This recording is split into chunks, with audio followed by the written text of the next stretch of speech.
Good evening everyone, my self Neha और आप सभी का मेरे इस यूट्यूब चैनल पे बहुत बहुत स्वागत है।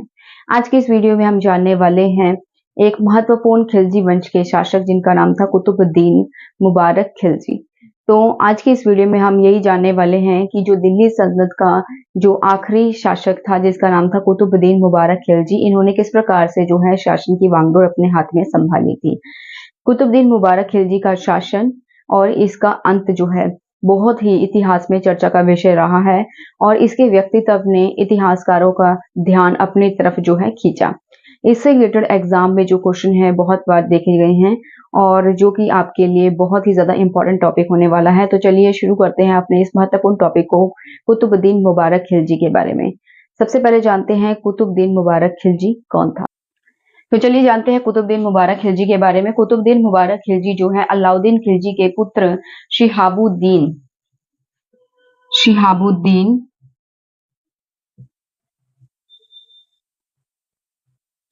शिहाबुद्दीन की हत्या के पश्चात जो है गद्दी पे बैठा था, जिसके बारे में मैंने जो है अपनी पिछली वीडियो में डिस्कशन किया हुआ है। ठीक है, तो यहाँ पर जो शिहाबुद्दीन है उसकी हत्या कर दी गई और उसकी हत्या किसने की थी? कुतुबुद्दीन मुबारक खिलजी ने। शिहाबुद्दीन की हत्या के पश्चात दिल्ली के सिंहासन पर जो है कुतुबुद्दीन मुबारक खिलजी बैठा। दिल्ली के सिंहासन पर कुतुबुद्दीन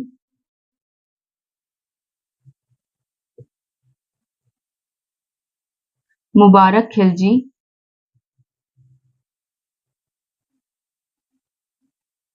बैठा 1316 ईस्वी में। ठीक है, ये कब सिंहासन पे बैठा था? 1316 ईस्वी में। और इसका शासन काल रहा था 1316 से 1320 ईस्वी, इसका जो है शासन काल रहा। शासन काल रहा। इसने के दिल्ली के सिंहासन पे राज किया था 1316 से 1320 ईस्वी में। ठीक है, और कुतुबुद्दीन जो मुबारक खिलजी है इसने ये ऐसा प्रथम शासक था जिसने सवै को खलीफा घोषित किया। मतलब इससे पहले दिल्ली सल्तनत के जितने भी सुल्तान हुए थे वे खलीफा से परमिशन लेते थे जब वह गद्दी पे बैठते थे, और खलीफा उन्हें जो है परमिशन देता था गद्दी पे बैठने के लिए, यानी कि सुल्तान बनने के लिए। जैसा कि हमने इल्तुतमिश की वीडियो में भी मैंने आपको जिक्र किया है कि इल्तुतमिश ने भी इस प्रकार से जो है परमिशन ली थी, और यहाँ तक कि जो इल्तुतमिश की पुत्री थी रजिया, जब वह गद्दी पे बैठी तो उसे भी अमीरों से जो है परमिशन लेनी पड़ी, परमिट जो है उसे परमिशन लेनी पड़ी थी। ठीक है, तो इस प्रकार से जो है, लेकिन जो कुतुबुद्दीन मुबारक खिलजी है ये एक ऐसा शासक रहा था, एक ऐसा सुल्तान रहा था जो कि जिसने खुद को खलीफा घोषित किया था। ठीक है, तो कुतुबुद्दीन मुबारक खिलजी जो है ये प्रथम ऐसा सुल्तान था, प्रथम ऐसा सुल्तान था जिसने खुद को खलीफा घोषित किया, खलीफा घोषित किया। और इसके अलावा इसने एक उपाधि धारण की थी और उस उपाधि का नाम क्या था? अल बसिक बिल्ला। अल बसिक बिल्ला, ये इसने उपाधि धारण की। ठीक है, जो कुतुबुद्दीन मुबारक खिलजी है इसने ये ऐसा प्रथम सुल्तान रहा है जिसने खुद को ही जो है खलीफा घोषित कर लिया। ठीक है ना, और उसके बाद मतलब खुद ही वो खलीफा बन गया और इसने एक उपाधि भी धारण की थी जिसका नाम था अल बसिक बिल्ला। ठीक है, उसके बाद है कि तो जो कुतुबुद्दीन मुबारक खिलजी है इसने अपना मंत्री बनाया था खुसरो को। इसने खुसरो को अपना मंत्री बनाया और जो एक हिंदू था, जो गुजरात का एक हिंदू था, और उसने और उसने और उसने अभी अभी मुस्लिम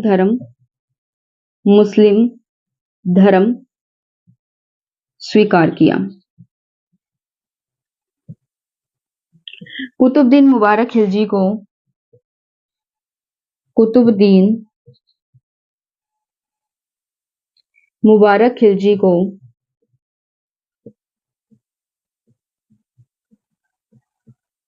नगन स्त्री और पुरुषों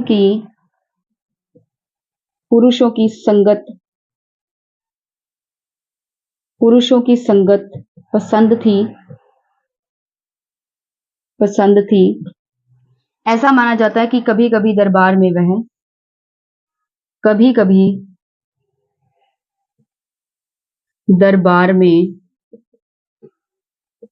वह स्त्रियों के वस्त्र पहनकर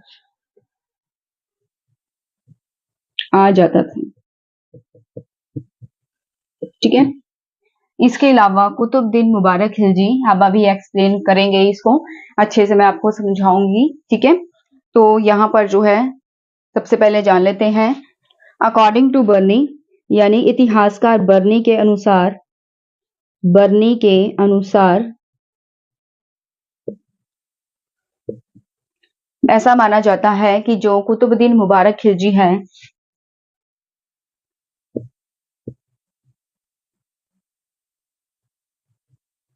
कभी कभी दरबारियों के बीच नगन होकर दौड़ा करता था।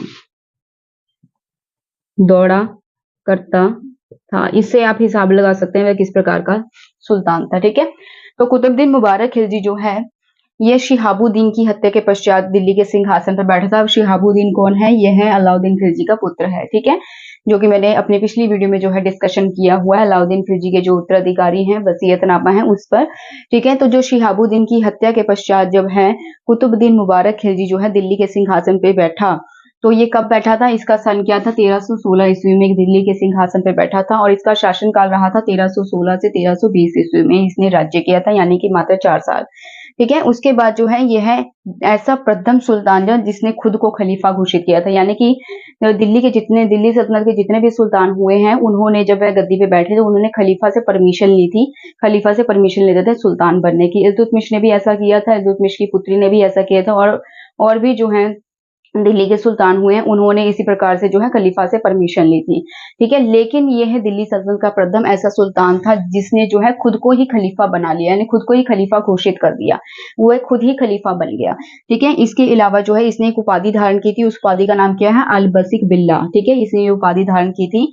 इसके अलावा जो कुतुबुद्दीन मुबारक खिलजी है, इसने खुसरो को अपना मंत्री बनाया, जो कि गुजरात का एक हिंदू था, और बाद में उसने जो है मुस्लिम धर्म स्वीकार कर लिया था। ठीक है। कुतुबुद्दीन मुबारक खिलजी जो है को नगन स्त्री और पुरुषों की संगत ज्यादा पसंद थी। तो जो कुतुबुद्दीन मुबारक खिलजी हैं, ठीक है, इसे नगन स्त्रियों के साथ रहना ज्यादा पसंद करता था, और जो पुरुष हैं नगन, उनके साथ रहना ज्यादा पसंद करता था। तो इस प्रकार से आप देख सकते हैं ये किस प्रकार का जो है सुल्तान रहा है। जब जब भी जो है दिल्ली सल्तनत के सिंहासन पर जो है कमजोर शासक या एक ऐसे सुल्तान गद्दी पे बैठे जिन्हें जो है विलासिता भरा जीवन व्यतीत करना ज्यादा पसंद था, तो वह दिल्ली सल्तनत की गद्दी पे ज्यादा देर तक नहीं टिक सके। ठीक है। तो इसीलिए जो है ये भी एक विलासिता भरा जीवन व्यतीत करता था, क्योंकि इसे जो है नगन स्त्रियों के साथ तो पुरुषों की संगत बहुत ज्यादा पसंद थी। इसके अलावा कभी कभी दरबार में वह स्त्रियों के वस्त्र पहनकर भी आ जाता था। ऐसा माना जाता है कि वो स्त्रियों के कपड़े पहनकर भी जो है कभी कभी दरबार में आ जाता था। इसके अलावा ये भी बताया गया है, जो इतिहासकार बर्नी है उसने ये भी जिक्र किया है कि जो कुतुबुद्दीन मुबारक खिलजी है, ये दरबार में जो दरबारी होते थे, ठीक है, जो राजा का दरबार होता है उसमें जो अलग अलग कैटेगरी के जो मंत्री बैठे होते हैं, ठीक है, दरबारी होते हैं जितने भी, तो उनके सामने वह बिना वस्त्र के जो है दौड़ा करता था। तो आप इससे अंदाजा लगा सकते हैं किस प्रकार का सुल्तान है। ठीक है। ऐसा सुल्तान गद्दी पे ज्यादा देर तक कैसे टिक सकता है। तो आगे पढ़ते हैं इसके बारे में। कुतुबुद्दीन मुबारक शाह खिलजी का अपने समकालीन मुबारक खिलजी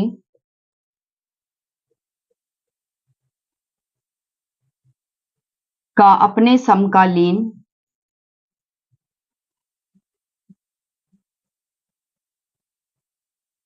निजामुद्दीन औलिया, जो कि एक सूफी संत थे, निजामुद्दीन निजामुद्दीन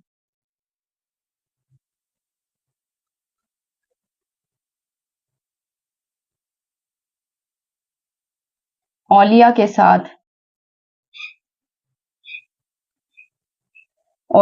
साथ मतभेद था। तो जो मुबारक शाह खिलजी है, ठीक है, तो जो कुतुबुद्दीन मुबारक खिलजी है, इसने जो है इसका जो है अपने समकालीन का मतलब होता है अपने ही समय में कोई और व्यक्ति, ठीक है, तो इनके ही समय में एक सूफी संत थे जिनका नाम था निजामुद्दीन औलिया, उनके साथ जो है इनका मतभेद था और ऐसा माना जाता है कि जो कुतुबुद्दीन मुबारक खिलजी है, इसने जो है ये ऐलान किया हुआ था कि जो है निजामुद्दीन औलिया का कटा हुआ सिर इनके सामने पेश करेगा, उसे 1 लाख टका जो है दिया जाएगा। ठीक है, इन्होंने ऐसा ऐलान किया हुआ था। जो भी औलिया का कटा सिर उनके सामने पेश करेगा, उसे 1 लाख टका 1 लाख टका दिया जाएगा।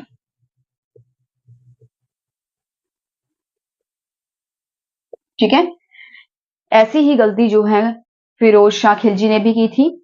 उसने अपने समय के जो एक सूफी संत सिद्दी मौला के साथ जो है बिरादरी की थी, मतलब उसने सिद्दी मौला को भी जो है हाथियों के पैरों तले कुचलवा दिया था। इसके बारे में मैंने अपनी एक अलग से वीडियो बनाई, आप जाकर देख सकते हैं। तो यही गलती जो है कुतुबुद्दीन मुबारक खिलजी भी यहाँ पे कर रहा है। कुतुबुद्दीन मुबारक खिलजी यहाँ पर उसका भी जो एक मतभेद है वो रहा है एक सूफी संत निजामुद्दीन औलिया के साथ, ठीक है, और उसने भी जो है जो सूफी संत निजामुद्दीन औलिया है उसके सिर पर भी उसने एक इनाम जो है रखा हुआ है कि जो भी उसके सामने जो भी व्यक्ति जो है निजामुद्दीन औलिया का सिर उसके सकटा हुआ जो सिर है उसके सामने पेश करेगा, ठीक है, या तो वह उसे 1 लाख टका जो है देगा। ठीक है, और इसके अलावा कुतुबुद्दीन मुबारक खिलजी ने 1317 में देवगिरी पर देवगिरी पर हमला किया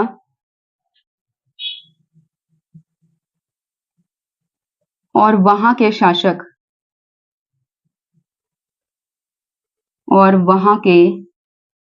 शासक जिसका नाम था हरपाल देव को पराजित किया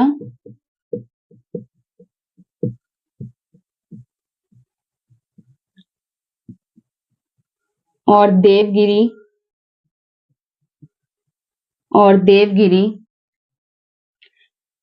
को दिल्ली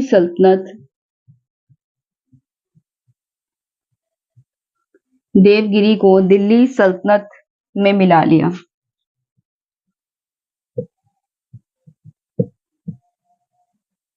ठीक है, तो जो कुतुबुद्दीन मुबारक खिलजी हैं इसने 1317 में देवगिरी पे हमला किया था। वहां का जो शासक था इसका नाम था हरपाल देव, उसे पराजित किया और देवगिरी को जो है दिल्ली सल्तनत के साथ इसने मिला लिया, अपने राज्य का विस्तार किया।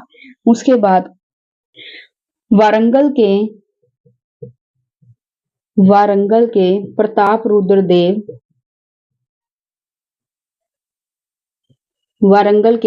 रुद्र देव ने कई वर्षों से खराज नहीं दिया था, तो मुबारक खिलजी ने खुसरो को भेजा, जिससे प्रताप रुद्र देव ने खराज देना स्वीकार किया।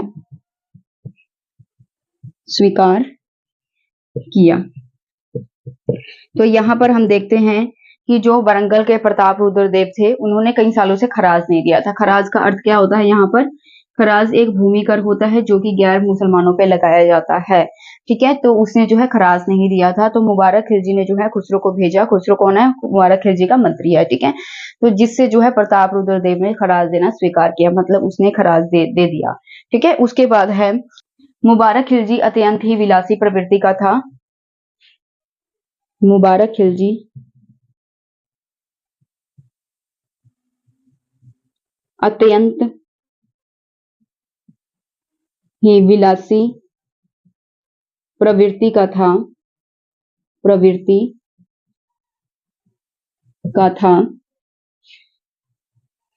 1320 ईस्वी में खुसरो ने मुबारक खिलजी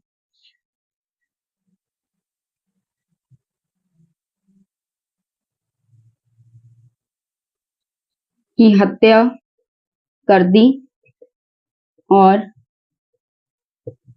खुद दिल्ली के सिंहासन पर